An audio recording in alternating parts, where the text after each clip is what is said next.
우리가 인생을 살면서 아주 중요한 시기를 맞이할 때가 있습니다. 그것은 터닝 오브가 되는, 터닝 포인트가 되는 그런 때를 만나는 것입니다. 여러분, 신앙생활 할 때도 참 마찬가지입니다. 우리의 신앙이 어느 날 완전히 새로워져서 바뀐 내 모습으로 그렇게 변화될 때 우리는 우리 안에 놀라운 기쁨과 그런 생명의 능력을 가지게 됩니다. 우리의 삶의 표준이 예수님이신데요. 예수님은 언제 바뀌었습니까? 예수님이 참으로 변화될 때가 언제입니까? 마가복음을 기준해서 보면 마가복음에 그 정점이 있습니다. 예수님의 삶이 극적으로 계속 예수님의 삶이 마가복음 10장 45절을 향해서 올라갑니다. 병도 고치고 기적도 행하고 죽은 자도 살리고 오병이의 기적을 일으키면서 하나님께서 그 정점을 향해서 쭉 올라가는 것을 볼 수 있습니다. 그 마지막 정점, 예수님의 삶의 진정한 터닝 포인트가 이루어진 지점이 뭐냐 말입니다. 그게 마가복음 10장 45절 말씀입니다. 인자가 온 것은 섬김을 받으려 함이 아니라 도리어 섬기려 하고 자기 목숨을 많은 사람의 대속물로 주려 함이니라. 여기부터 예수님께서 이제 마지막 공생애의 피크가 됩니다. 예루살렘으로 이제 들어가시면서 제자들이 반대하고 거기 가면 당신이 죽게 된다는 걸 다 알면서도 대속의 죽음을 향하여 예수님께서 내려가는 그 삶, 그래서 십자가에 박히는 마지막 장렬한 죽음을 예수님께서 치르게 되는 그 터닝 포인트가 바로 마가복음 14장이라는 것입니다. 얼마 전에 제가 여기 해밀턴에 있는 그 던다스 픽이라는 데가 있어요. 여기가 제일 아주 이 주위에서 가장 높은 지점이 던다스 픽입니다. 그것은 나야가라 이스카프먼트라고 해서 그 이 나야가라 이 폭포가 말입니다. 형성되면서 아주 옛날에 고대의 큰 이 용암이 흘러가면서 이스카프먼트라는 것은 벼랑입니다. 절벽이 생긴 거예요. 그래서 나야가라 폭포하고 똑같은 폭포들이 해밀턴에서 참 많은데 그 절정을 이루는 것이 웹스터 폭포하고 티우 폭포가 있는데 티우 폭포는 나야가라 폭포하고 위에서 높이와 밑에 떨어지는 길이가 41m 똑같습니다. 근데 이게 지층이요. 참 재미있게 되어 있는 게 위에가 단단하고 밑에가 연층이, 위에가 강층이고요. 강암석이고 밑에가 연암석이에요. 그래서 물이 떨어지면서 자꾸 안쪽으로 파이는 거예요. 그래서 폭포가 자꾸 더 생동감이 있고 넓어지고 강력해지는 폭포물을 보면서 이 던다스 픽도 마찬가지입니다. 거기서 떨어지는 이 티우 폭포 같은 경우를 보면요. 엄청나게 떨어집니다. 와, 나야가라 폭포만큼 그렇게 큰 줄기는 아니지만 얼마나 깊게 떨어지는지 끝이 안 보입니다. 그런데 그 깊은 계곡 그 끝에 바로 던다스 픽이라는 가장 높은 절벽이 그렇게 형성되어 있는 것이 나야가라 이스키프먼트입니다. 그게 터벅머리까지 연결되어 있어요. 이게 토론토, 온타리오의 보물입니다. 토론토는 저기 CN 타워를 보고 유명한 그런 토론토의 그냥 시내를 관광하는 것도 참 중요하지만은 이 하나님께서 주신 이 토론토, 이 온타리오의 가장 큰 축복의 지형을 들자면은 그 절벽이 있다는 것입니다. 그래서 그게 여기 16마일도 그 절벽 중에 하나 서쪽에만 있습니다. 해밀턴, 이 벌링턴 옥비를 거쳐서 그게 터벅머리까지 갑니다. 사람들이 여름에 어디 갔다 왔나 하면 다 터벅머리 갔다고 합니다. 그게 절벽이니까 말입니다.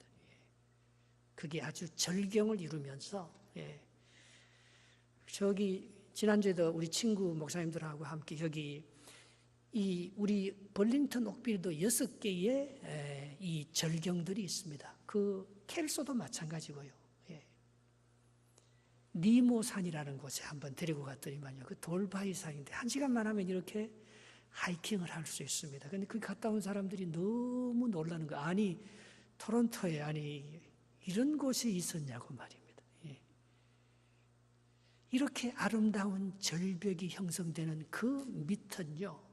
굉장한 계곡입니다. 깊은 계곡과 큰 낭떠러지 그 절망의 정점에 가장 높은 피크, 희망의 봉우리가 반드시 서 간다는 것입니다. 이것이 오늘의 본문의 주제입니다. 오늘 본문에 보면 재난의 정점, 유대인들이 멸절될 위기를 당합니다. 하만이라는 아각 사람에 의해서. 유대인이라는 유대인은 그때 유대인의 대표인 모르드게가 하만이 국무총리를 지내고 있는데 그 앞에 절을 하지 않는다고 해서 모르드게가 속한 모든 유대인 민족, 페르시아, 이때는 페르시아 아하수에로 왕이 나라를 다스릴 때가 아닙니까? 그때 127개국 페르시아가 이란이 세계를 점령하고 있을 때 거기에 어느 지역에 사는 유대인이든지 유대인이면 모두 씨를 말려 죽이겠다. 히틀러가 또 한 명 있었습니다.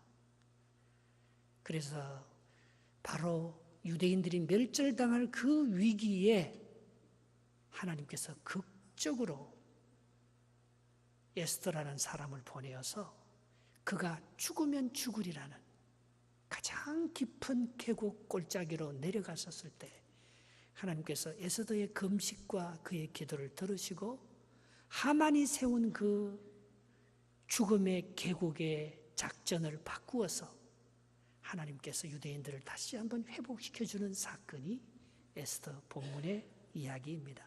오늘 본문 11절에 그런데 그 조서가 유대인을 죽이기로 한 조서가 터닝 포인트가 되어서 유대인이 하만에게 속한 모든 족속을 죽이는 걸로 하만이 속한 이 아각 족속은 말입니다. 아말렉 족속의 왕의 이름이 아각입니다.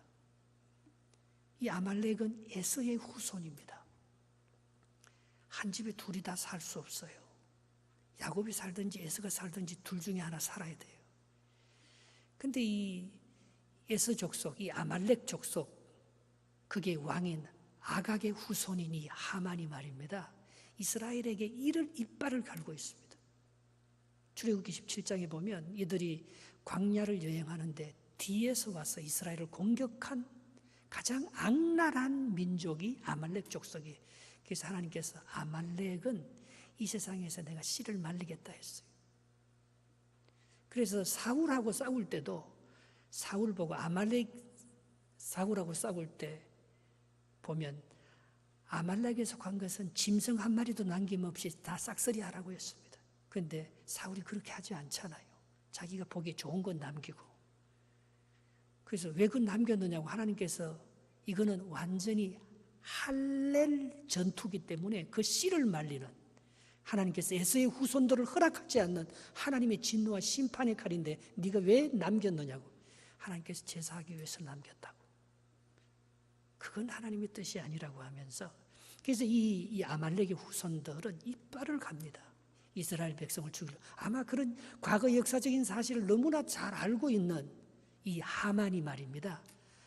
자기가 국무총리가 되었을 때 세계 전체에 흩어져 있는 유대인 민족의 씨를 다 말리려는 그런 절대적인 전략과 목적을 가지고 그들을 죽이려고 하는 사건입니다.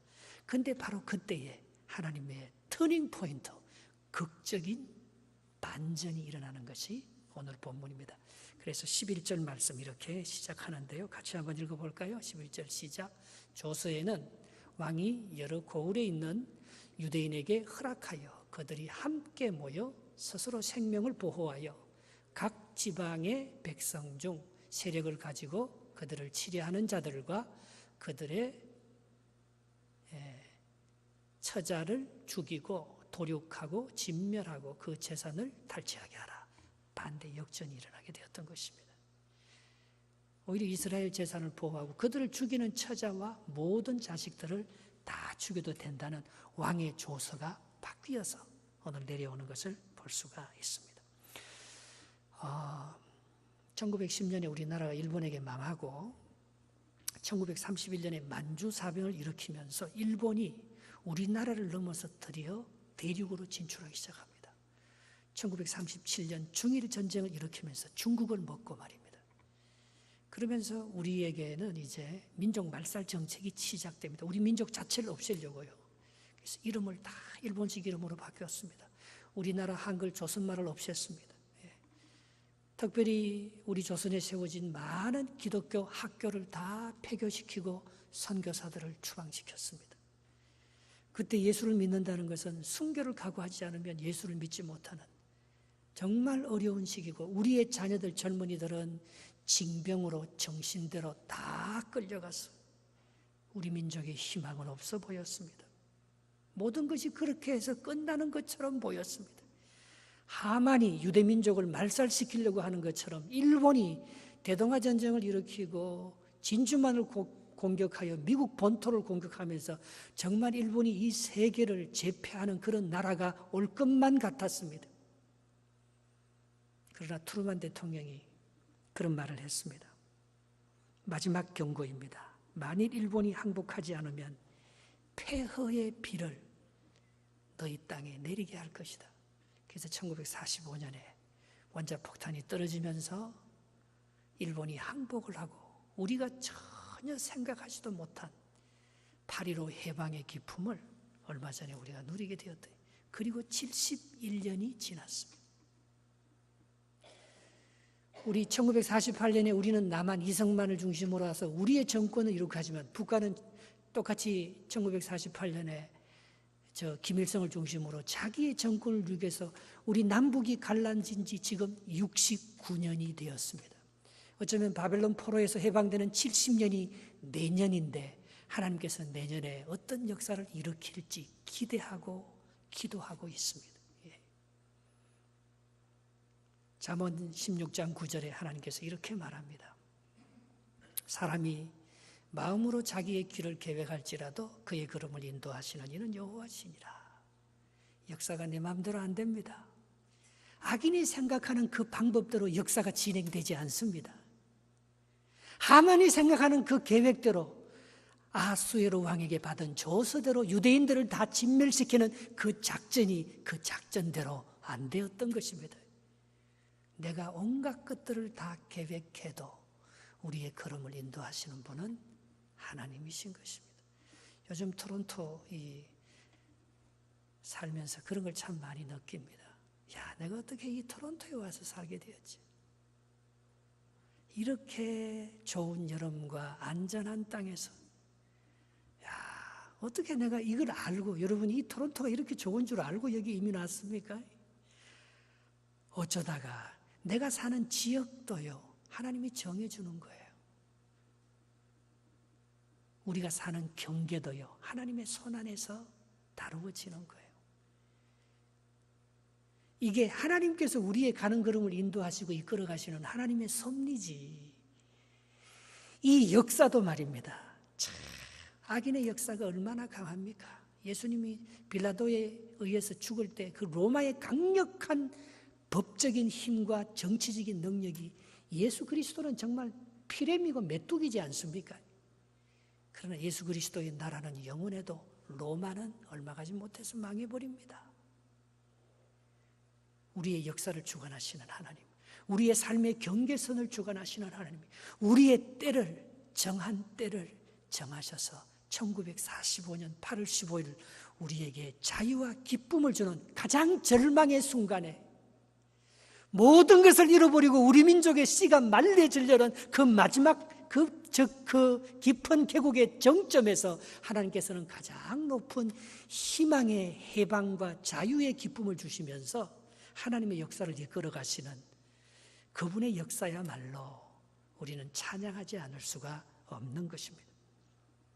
그런데 그 전환의 시점도 하나님이 그때를 정하신다는 것입니다. 12절, 13절 한번 읽어보겠습니다. 12절, 13절입니다. 시작. 아수에로 왕이 각 지방에서 아달월 곧 12월 13일 하루 동안에 하게 하였고 이 조서 초본을 각 지방에 전하고 각 민족에게 반포하고 유대인들에게 준비하였다가 그날에 대적에게 원수를 갚게 한지라 했습니다. 이날 누가 정했어요? 아달월, 아하수에로 왕 제12년 아달월 제13일. 아달월은 유대인 달력으로서 제일 마지막 12월입니다. 유대인 달력은 태양력을 따르지 아니고 태음력을 따릅니다. 그래서 1년을 354일로 봅니다. 그러니까 매년 11일씩 모자라는 거예요. 그래서 우리나라 태음력과 똑같이 우리나라는 4년에 한 번씩 그 윤달을 쓰는데 이것은 3년에 한 번씩 11일씩 모자라니까 3년에 한 번씩 히브리역은요 윤달을 사용합니다. 그래서 아달월이 제일 마지막이기 때문에 제2아달 12월을 2번 하는 거예요. 3년마다 한 번씩.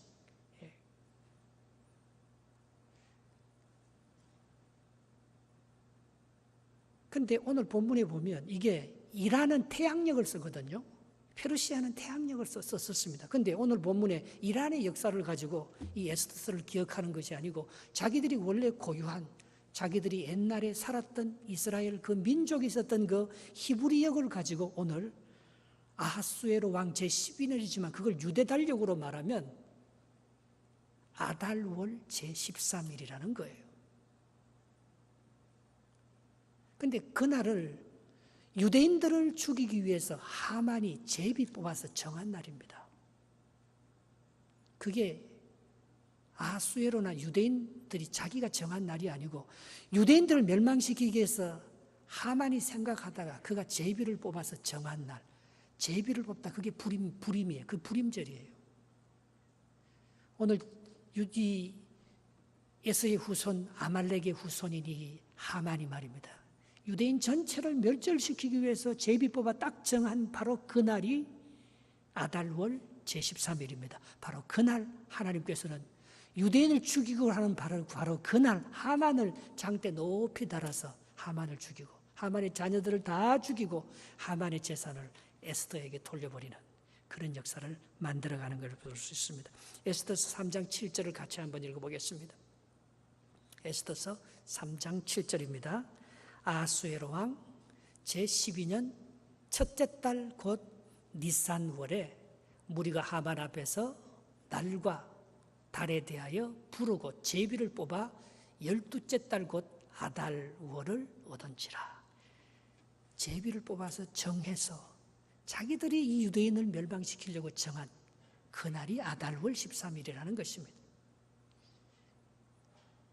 하나님께서 악의 역사를 멸망시키기 위해서 악이 가장 기성을 부리게 하고 우리를 죽이려고 하는 바로 그날 하나님께서는 그것을 반전해서 오히려 악한 것들이 그날에 멸망당하는 날로 하나님께서 삼게 했다는 것입니다. 여러분 우리가 받는 재난과 고통이 하나님 앞에서 가장 큰 희망과 축복의 날로 바뀌어질 줄 믿습니다. 그때는 하나님의 손에 있는 거예요. 그래서 사도행전 1장 7절에 예수님께서 이런 말을 하십니다. 이르시되 때와 시기는 아버지께서 자기의 권한에 주셨으니 너희의 알 바가 아니다. 언제 이스라엘이 독립이 됩니까? 그건 너희에게 속한 것이 아니고 하나님께서 너희에게 주시는 것. 이스라엘 백성들의 40년 광야 그 시간은 하나님이 정했습니다. 왜?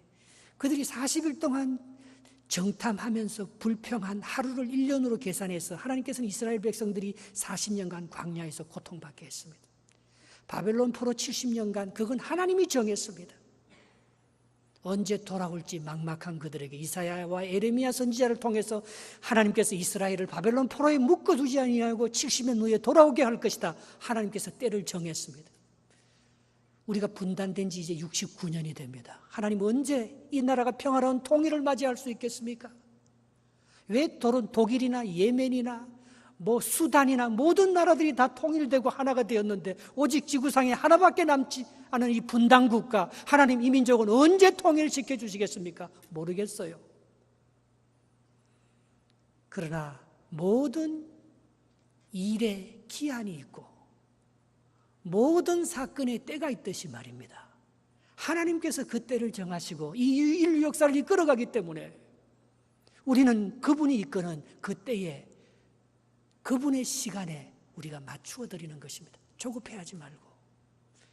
그 일이 일어나지 어떤 이들이 생각하는 것처럼 예수 그리스도가 재림하지 않는 것이 아니고 하나님께서는 우리를 사랑하사 한 사람도 멸망치 않고 모든 사람들이 구원 얻게 하기 위해서 그걸 기다리고 늦추는 것처럼 예수님 죽고 2000년이 지났는데도 예수님의 재림이 어디 있어? 인류의 종말이 어디 있어? 그렇게 말하는 사람이 있습니다. 그건 우리를 사랑해서 하나님께서 그 때를 늦추시고 기다리는 것뿐이지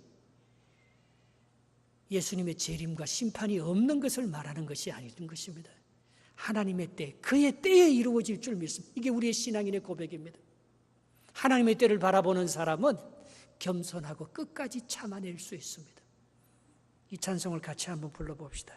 주님의 시간에, 주님의 시간에 그의 뜻 이루어지리 기다려 하루하루 살 동안 주님 인도하시리 주 뜻 이룰 때까지 기다려. 영어로 한번 해볼까요? In His time, in His time He makes all things beautiful in His time. Lord, please show me every day as you are teaching me your way.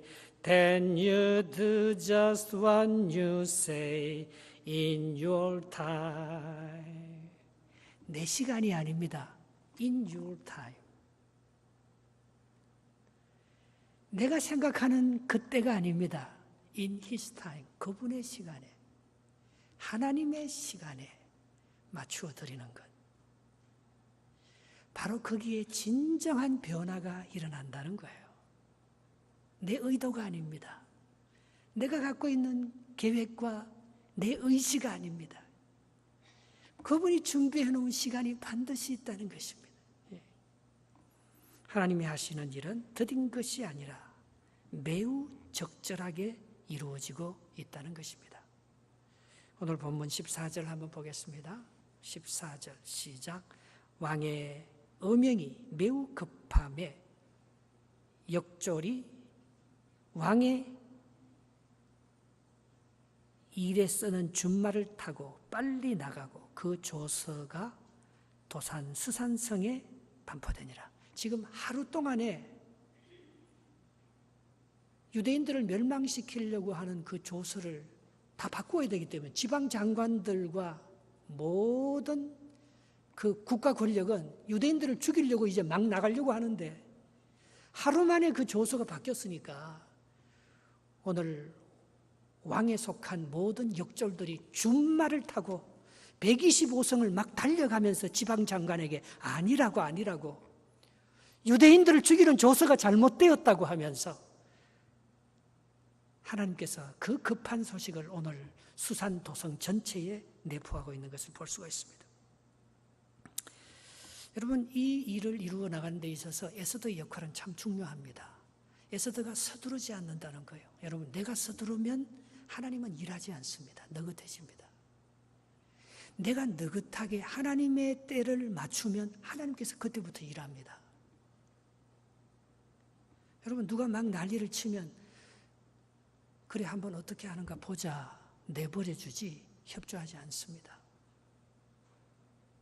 그러나 그가 정말 하나님의 때를 기다리며 우리에게 도움을 구하면, 하나님께 도움을 구하면 하나님께서 그때부터 일하시는 거 아니에요. 하만은 굉장히 조급합니다. 오늘 하루 만에 유대인들을 싹쓸이 해보려고 자기들이 계획을 다 세웠습니다. 그런데 에스더가 죽으면 죽으리라는 금식하고 결단의 각오를 가지고 아하수에로 왕에게 가잖아요. 그때 원래 왕이 홀을 내밀지 않은 상태에서, 왕의 지팡이가 홀입니다. 왕이 지팡이가 내밀지 않은 상태에서 왕에게 나오면 그거는 왕을 암살하려는 의도도 있고 위협하는 이기 때문에 그 경호원들이 그대로 오는 사람을 다 죽여도 상관없습니다. 그런데 에스더가 그걸 결단하잖아요. 왕이 부르지도 않지만 왕이 나를 불러준 지 오래되었다.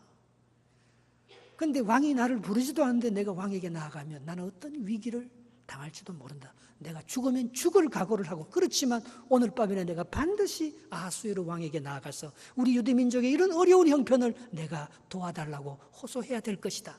3일간 금식 기도를 하고 나갑니다. 그래서 왕이 그런 말을 합니다. 에스더서 5장 3절 4절 한번 읽어보겠습니다. 에스더서 5장 3절 4절에 왕이 이르되, 왕후 에스더여, 그대의 소원이 무엇이냐, 요구가 무엇이냐, 나라의 절반이라도 그대에 주겠노라. 기회가 왔잖아요. 4절 말씀. 에스더가 이르되, 오늘 내가 왕을 위하여 잔치를 베풀었사오니 왕이 좋게 여기시거든 하만과 함께 오소서. 서두르지 않습니다. 내가 오늘 당신을 위해서 잔치를 베푼데, 근데 혼자 오지 마시고 하만을 데리고 꼭 오면 내가 거기에서 당신에게 하고 싶은 말을 좀 하겠다고. 그래서 8절에 한번 봅시다. 에스더서 5장 8절에. 그래서 잔치에 갔어요. 가니까 8절에 뭐라고 말합니까? 내가 만일 왕의 목전에서 은혜를 입었고 왕이 내 소청을 허락하시며 내 요구를 시행하시기를 좋게 여기시면 내가 왕과 하만을 위하여 베푸신 잔치에 또 오소서. 내일은 왕의 말씀대로 하리이다 하니라. 한 번 더 오라는 거예요. 내 계획을 빨리 실현하는 것이 아니고 에스더가 기도합니다. 기도. 하나님의 때와 하나님의 뜻을 계속, 이게 정말 하나님께서 원하시는 것인가? 정말 하나님께서 이걸 내게 허락하시는 것인가? 그걸 계속해서 하나님께 물으면서 하나님의 때를 기다립니다. 여러분, 우리가 모든 일을 완성하지 못하는 것은 마지막 때에 다 된 밥에 콧받치는 경우가 참 많습니다. 그걸 보면은 가장 큰 원인이 자만심이에요. 자기 욕망이에요. 그래서 우리가 하나님 앞에서 하나님의 뜻을 이루는 가장 중요한 그런 요건이 하나 있다면은 그것은 제의 본능을 다스리는 것입니다. 내가 누구를 다스리고 싶고 내가 내 뜻대로 하고 싶은 그 나의 희두름을 내가 제어할 때에 하나님 그때 일하시는 거예요. 여러분, 참 교회가 장로가 되고 목사가 되면요, 그때는 얼마나 겸손하고 하나님의 뜻을 다 이룰 것 같은 참 신실한 하나님의 사람이 됩니다. 그러나 목사가 장로가 되고 한 3년쯤 지나고 나면요, 그때부터 휘두르기 시작하는 거예요. 모든 문제는 거기에서 다 생깁니다. 결혼 시작할 때 남편과 아내가 얼마나 서로를 존중해주고 서로의 의견을 받아주잖아요. 내가 남편을 지배하지 않고 아내가 나를 지배하지 않고 서로를 섬기면서, 인자가 온 것은 섬김을 받으라 하는 것이 아니요 섬기려 하고 서로를 섬기기 위해서 참 좋은 부부가 됩니다. 그러나 오래 살다 보면 조금 더 센 쪽이 조금 더 약한 쪽을 지배합니다. 요즘은 여성들이요 굉장히 강해요. 남자들이 꼼짝을 못해요. 자식들과의 관계도 마찬가지입니다. 자식을 내 작품을 만들려고 합니다. 그때부터 자식들은 빗나가기 시작하는 거예요. 그게 보면 어딘가에 누군가를, 그 아이를 컨트롤하고 있고 다스리고 있고, 바로 그것 때문에 애들이 다 빗나가는 거예요. 왜? 우리 인간은 가장 자유롭고 싶고 가장 사랑받고 싶고, 그게 우리의 가장 원초적인 본, 그게 해결될 때 진정한 기쁨과 만족이 없는데 그게 해결이 안 되니까 누군가가 나를 제어하고 있고 누군가가 나를 다스리고 있고 누군가가 나를 컨트롤하고 있다고 생각하면 그때부터는 공동체가 깨지기 시작하는 거예요. 관계가 다 흐트러지기 시작하는 거예요. 오늘 에스더가 조심하는 건 이것 딱 하나입니다. 왕이 뭐든지 다 주려고 해요. 그러나 서두르지 않습니다. 급하게 내가 하고 싶은 대로 저놈의 하만을 하루아침에 없애버리려고, 왕에게 그걸 부탁하려고 급하게 나가지 않습니다. 한 번 더 와보십시오. 하만과 함께 한 번 더 와보십시오. 이게 내가 하나님께서 이걸 정말 나를 통해서 이루고자 하는 그 하나님의 뜻이 맞는지 안 맞는지 그걸 한번 또 점검해 보는 거예요. 거기에 진정한 변화가 일어납니다. 폴 트루니에가 스위스 의사면서 심리학자인데요. 크리스찬이에요. 이 사람이 인간의 삶은 세 개의 기간으로 나누어진다고 해서 첫 번째 유년기, 두 번째는 청년기, 세 번째는 장년기라고 했습니다. 첫 번째 유년기의 이 인간은 무슨 열망을 가지고 사느냐? 그것은 자기가 하고 싶은, 성취하고 싶은 자기 소원을 그걸 추구하며 사는 거예요. 두 번째, 이 젊은 시절에 이 젊은이들은 무슨 열망을 가져? 경험, 새로운 것을 도전하고 싶은 경험의 열망을 위해서 살아요. 그러나 청년이 되고 노년이 되면 무슨 열망을 위해서 살아야 되는가 하면 인격의 열망을 바라보며 살아가는. 그래야 인간이 말입니다. 우리가 행복해지는 방법은 두 가지가 있다고 해요. 하나는 우리가 생각한 대로 우리의 소원을 성취하는 거나 두 번째는 우리의 소원을 줄이는 거예요. 우리의 욕망을 줄이는 겁니다. 셀프 디자이어, 이게 문제예요. 우리가 행복하지 않는 거 아니에요.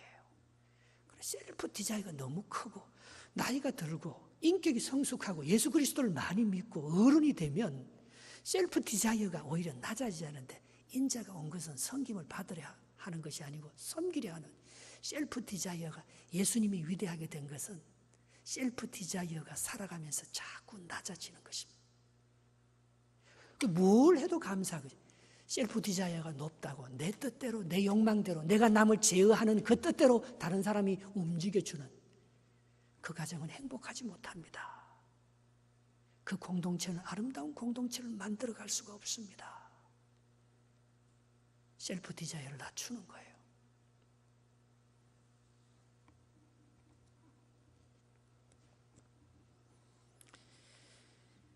인내력을 테스트하는 것은 하나님께서 마지막에 하나님께서 이것을 줄 것인가 말 것인가, 영광의 주인공이 되느냐 안 되느냐, 그것은 우리의 인내력을 테스트합니다. 가장 좋은 것은 오랜 시험과 연단을 거쳐서 얻게 됩니다. 제자들에게 마지막 인내의 테스트가 있었습니다. 그 예수님께서 자기가 생각하는 메시아 상이 아니고 섬기려고 제자들의 발을 씻겨주고 최후의 만찬을 준비한 그때였습니다. 그때 예수님께서 가룟 유다에게 이렇게 말합니다. 인자는 자기에 대하여, 마가복음 14장 21절입니다. 기록된 대로 가거니와 인자를 파는 그 사람에게는 화가 있으리로다. 그 사람은 차라리 나지 아니하였더라면 자기에게 좋을 뻔하였느니라. 이건 가룟 유다를 저주하고 심판하기 위해서 예수님께서 하신 말이 아닙니다. 가룟 유다에게 마지막 기회를 주는 거예요. 셀프 디자이어를 낮추라고, 너를 부인하고 너를 죽이라고, 네가 하고자 하는 그 일은 하나님의 뜻을 이루지 못하는 길이라고. 그러나 가룟 유다가 그걸 못 죽이는 거죠. 자기의 열망, 자기의 열정과 그 계획을 딱 가지고 말입니다. 예수 그리스도를 바라버립니다.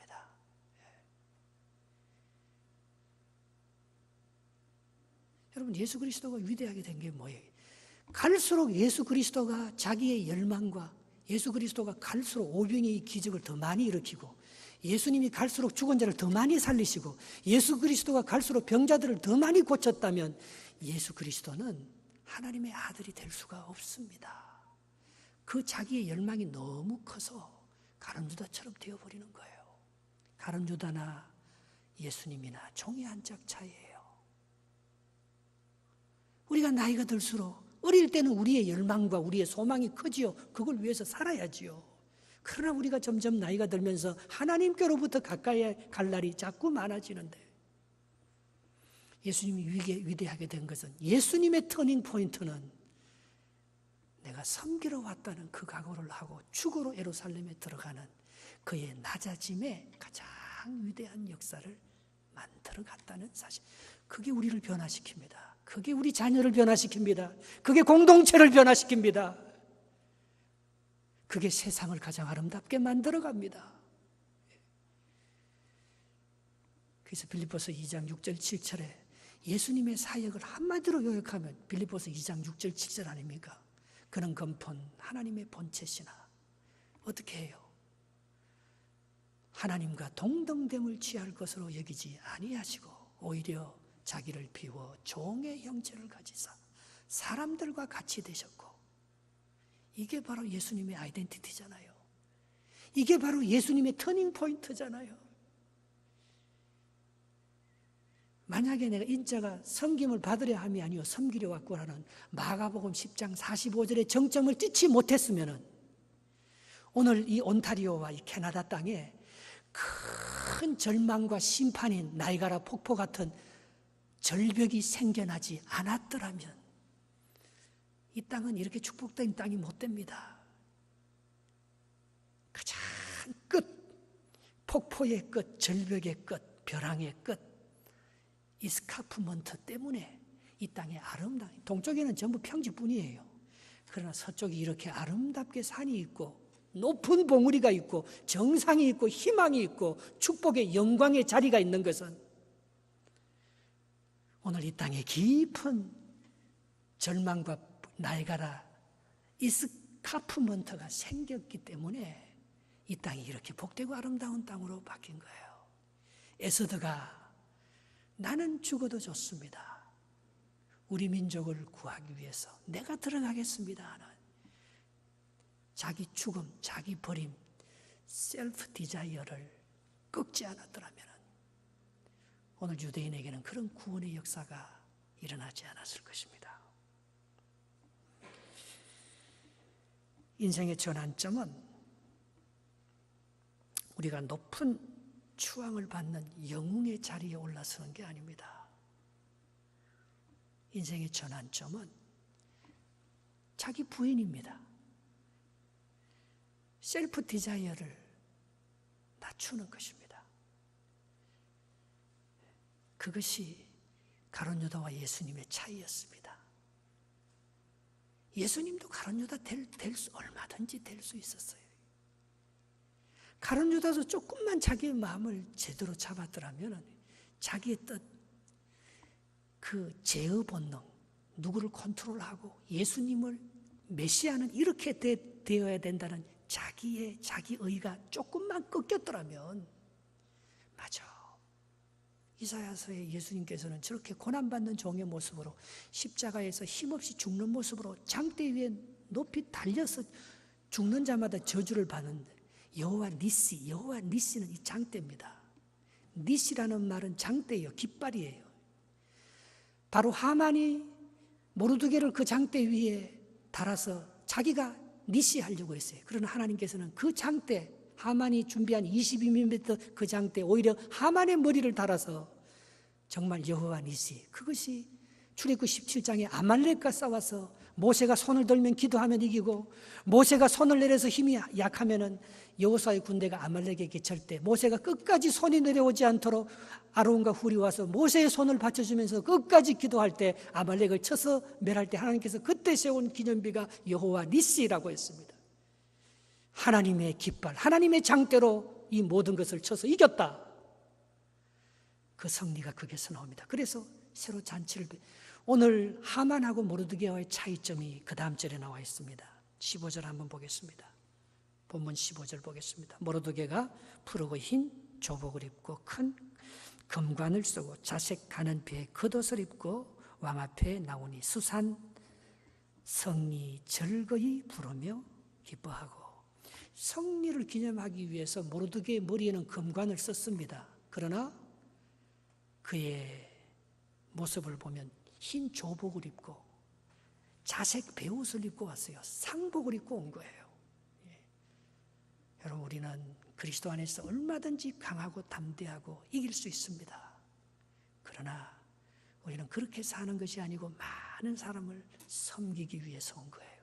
조복을 입고 자색 옷을 입고 흰 베옷을 입고 가서 내 제어, 다스리고 싶은 그 본능을 다스려야 돼요. 안 그러면 나의 마지막은 참 비참하게 됩니다. 아무도 여러분들을 존경하지 않습니다. 여러분들의 끝은 아무리 목사가 장로가 되고 휘두르는 목사가 장로가 돼버리면 마지막은 다 망하는 것입니다. 머리에는 면류관을 썼지만은 우리의 손과 우리의 옷에는 조복을 입고 자색 옷을 입으면서 섬기는 자로 올 때 그것이 우리를 가장 위대하게 만드는 터닝 포인트라는 것입니다. 그래서 잔치를 베풉니다. 이것은 에스더 1장에서 아수에로 왕이 잔치를 베푼 거하고 1장에서 베푼 잔치는 잔치에 와스티 왕비가 오라니까 이 와스티 왕비가 여권 운동을 하는 여자예요. 내가 왜 이렇게 남자들이 전쟁에 이겼다고 잔치하는데 내가 와스티가 내가 거기 갈 필요가 뭐가 있느냐? 난 그런 왕이 물으면 응답하지 않겠다.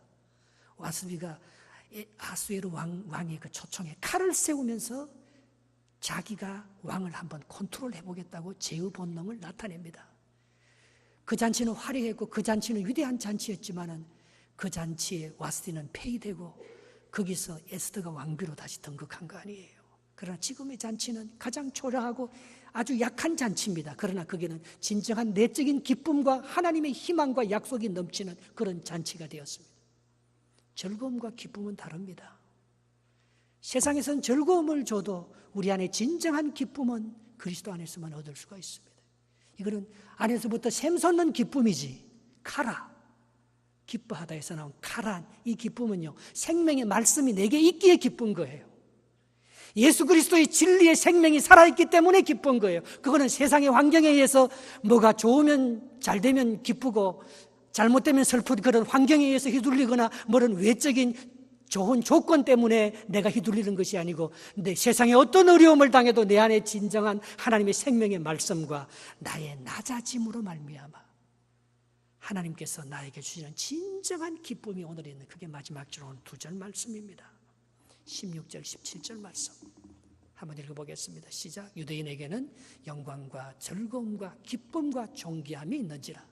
17절 왕이 어명이 이르러는 각 지방 각 읍에서 유대인들이 즐기고 기뻐하여 잔치를 베풀고 그날을 명절로 삼으니 본토 백성이 유대인들을 두려워하여 유대인이 되는 자가 많더라. 다 예수 믿으려고 하죠. 다 그 잔치에 참여해서 함께 기뻐해 주죠.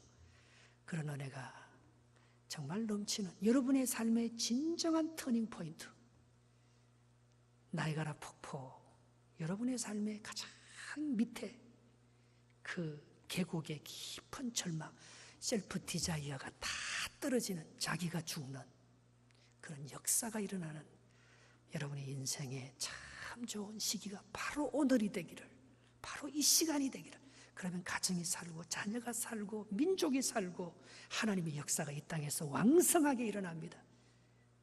결국은 내가 안 죽어서 그런 거예요. 내 셀프 디자이어가 너무 센 거예요. 하나님 주시는 큰 은혜가 여러분 삶 속에 흘러지기를 주님의 이름으로 축복합니다.